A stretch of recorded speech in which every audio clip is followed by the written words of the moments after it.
নমস্কার, আগমনীর ক্লাসরুমে আপনাদের স্বাগত জানাই। আজকের বিষয় হচ্ছে কার্বন সিঙ্ক। কার্বন সিঙ্ক দুটো ভাগে আমরা ভাগ করে নিতে পারি। একটা হচ্ছে গাছ আর একটা হচ্ছে সমুদ্র। আচ্ছা, আগে জেনে নিই কার্বন সিঙ্ক কাকে বলছে। যারা কার্বনের যৌগকে সোজাসুজি পরিবেশ থেকে অ্যাবসর্ব করে নিচ্ছে তাদের কার্বন সিঙ্ক বলা হয়। আজকে কার্বন সিঙ্ক বিষয়টা নিয়ে আলোচনা করার একটি গুরুত্বপূর্ণ বিষয় হলো যে আমাদের যে আমরা বোলপুরে যে ঘুরেছি সেইখানকার অবস্থা দেখেই আমি সিদ্ধান্ত নিলাম যে আগে কার্বন সিঙ্ক বিষয়টা বোধহয় আমাদের আলোচনা করা দরকার। কারণ যেদিন আমরা বোলপুর থেকে ফিরছিলাম সেদিন আপনাদের বলেছি যে এখান থেকে যে সমস্যাগুলো দেখে যাচ্ছি সেগুলো নিয়ে পরে বিস্তারিত আমরা আলোচনা করব। তো সেই কথা রাখতেই আজকের বিষয় কার্বন সিঙ্ক। তো আগেই বলেছি যে গাছ একটা কার্বন সিঙ্ক ভীষণভাবে কিভাবে কার্বনটাকে শোষণ করে নিচ্ছে। না, সেটা হচ্ছে যে গাছ পরিবেশ থেকে কার্বন ডাই অক্সাইডটা নিয়ে সে তার কার্বন ডাই অক্সাইডের কার্বনটাকে নিজে শর্করা জাতীয় খাদ্য তৈরির জন্য ব্যবহার করছে, যা তার দেহের গঠনের জন্য কাজে লাগছে। আর সেইটা মিটে গেলে অক্সিজেনটাকে রিলিজ করে দিচ্ছে, কার্বন ডাই অক্সাইডের অক্সিজেনটাকে পরিবেশে রিলিজ করে দিচ্ছে, যেখান থেকে আমরা অক্সিজেনটা নিয়ে ব্যবহার করতে পারছি। তো গাছ যে এভাবে করে নিচ্ছে তার খাবার তৈরি করার জন্য, তার ফলে কি হচ্ছে, কার্বনটা শোষণ করে নিচ্ছে, তার ফলে আমরা অক্সিজেন পাচ্ছি। আমরা অক্সিজেন পেয়ে বেনিফিটেড হচ্ছে কিভাবে, সেটা আর তো বাচ্চারাও জানে, সেটার আলাদা করে বলার কোনো বিষয় রাখে না। তো মোটের ওপর যাই হোক, বোঝা গেল যে কার্বন কিভাবে গাছ শোষণ করে নেয়। এবার আমরা আসি যে কেন বলছিলাম যে বোলপুরের অভিজ্ঞতা থেকে যে আমাদের গাছ তো কমে যাচ্ছে, সে তো আমরা জানি, কিন্তু সাধারণত আমরা যেটা জানতাম যে বিভিন্ন ডেভেলপমেন্টাল ওয়ার্কের জন্য সাধারণত আমাদের শহরাঞ্চলে গাছ কেটে ফেলা হচ্ছে বা কৃষিক্ষেত্র তৈরির জন্য গাছ কেটে ফেলা হচ্ছে।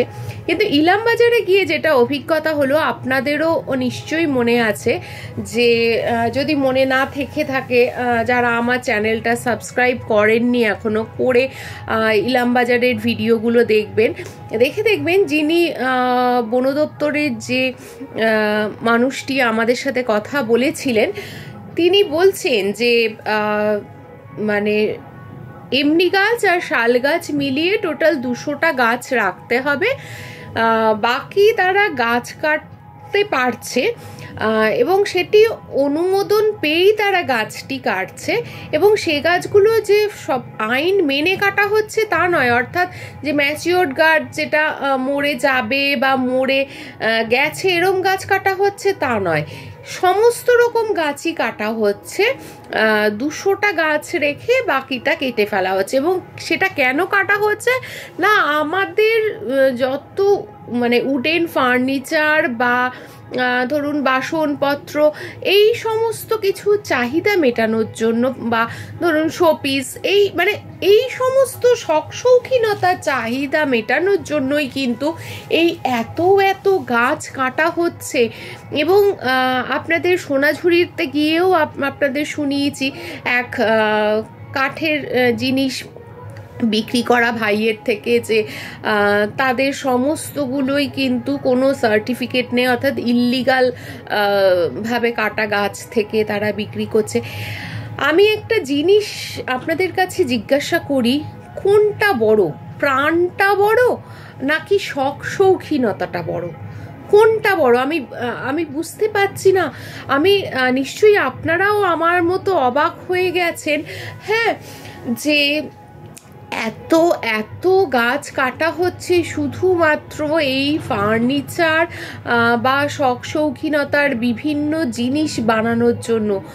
তো মানে এরপর তো আমরা যেরকম রাস্তা থেকে জল কিনে খাই, সেই রকমভাবে আমরা ওই অক্সিজেন সিলিন্ডার কিনবো, কিনে নিয়ে রাস্তায় ঘুরতে হবে। মানে আমাদের এটা বার্ধক্য, এবং আমাদের ছেলে মেয়েরা, হ্যাঁ, যখন তারা কিশোর বা তরুণী হবে বা যৌবনের দোরগোড়ায় পৌঁছবে, তারা কিন্তু আমাদের মতো আর হেঁটে চলে বেড়াতে পারবে না সুস্থভাবে। সবসময় তারা কিন্তু অক্সিজেন সিলিন্ডার ক্যারি করবে। তো প্লিজ, মানে যারা আমরা যদি ইনিশিয়েটিভ না নিই, তাহলে ব্যবসায়ীরা গাছ কাটবেই। তো প্লিজ, সার্টিফাইড উড ছাড়া কিচ্ছু কিনবেন না, কোনো রকম উডেন জিনিস কিনবেন না, যেটার সার্টিফিকেট নেই সেরকম কিছু কিনবেন না। প্রাণে বাঁচাটা আগে জরুরি। আমরা তো তবু কিছু বছর বেঁচে গেলাম, কিন্তু আমাদের ছেলে মেয়েদের কি হবে একবার ভেবে দেখুন।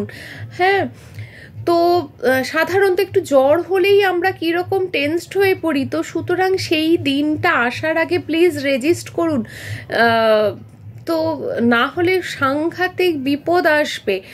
শুধুই টাকা রোজগার, শুধুই ব্যবসা, শখ শৌখিনতা, এটা করতে গিয়ে একটা ভয়ানক দিন আমরা নিয়ে আসছি। তো প্লিজ, কার্বন সিঙ্কের মধ্যে একটা গুরুত্বপূর্ণ জিনিস হলো গাছকে বাঁচান, অবশ্যই গাছকে বাঁচান। ইলামবাজার আমাদের একটা ভয়াবহ ছবি কিন্তু দেখিয়ে দিল, যে এই কারণেও কত গাছ কিন্তু কাটা হচ্ছে। ইলামবাজারের জঙ্গলে কিন্তু কোনো ডেভেলপমেন্টাল ওয়ার্ক হচ্ছে না, শুধু আমাদের চাহিদা পূরণের জন্য কিন্তু গাছ কাটা হচ্ছে। এটা একটা ভয়াবহ দিক।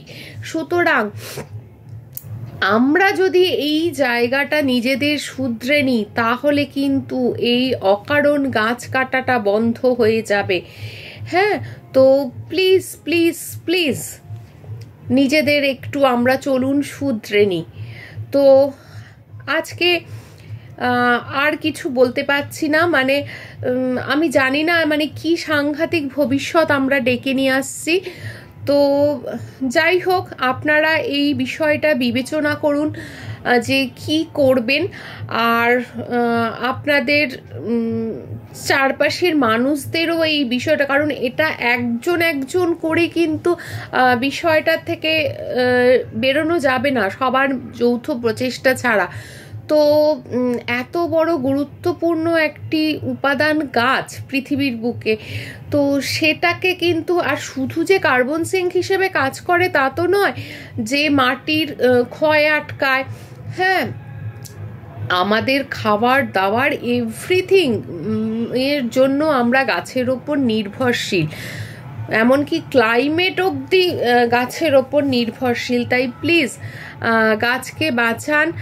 ইভেন আমি অনুরোধ করব, বা আপনাদের বন্ধুবান্ধবরা যদি কেউ এরকম থাকেন যে যারা সরকারিভাবে গাছ কাটাটাকে নিয়ন্ত্রণ করতে পারেন, তো তাদেরকে অনুরোধ করুন যাতে এইভাবে গাছ কাটা না হয়। হ্যাঁ, মানে আমাদের সাধারণ মানুষের পক্ষ থেকেই আপনারা অনুরোধ করুন যে গাছ কাটা না হয়, নেহাতি নিরুপায় না হলে যেন কোনো গাছ না কাটা হয়, এবং যদি কোনোটা কাটা হয় তার সাবস্টিটিউট হিসেবে যেন অন্তত একটা গাছ কাটা হলে তার এগেনস্টে 5টা গাছ কিন্তু যেন বসিয়ে দেওয়া হয়। কারণ নাহলে এতে ইকোসিস্টেম ও নষ্ট হবে, বায়োডাইভার্সিটি লস হবে, সমস্ত রকম ক্ষতি হবে। আর এছাড়া তো কার্বনের পরিমাণ তো বাড়বেই।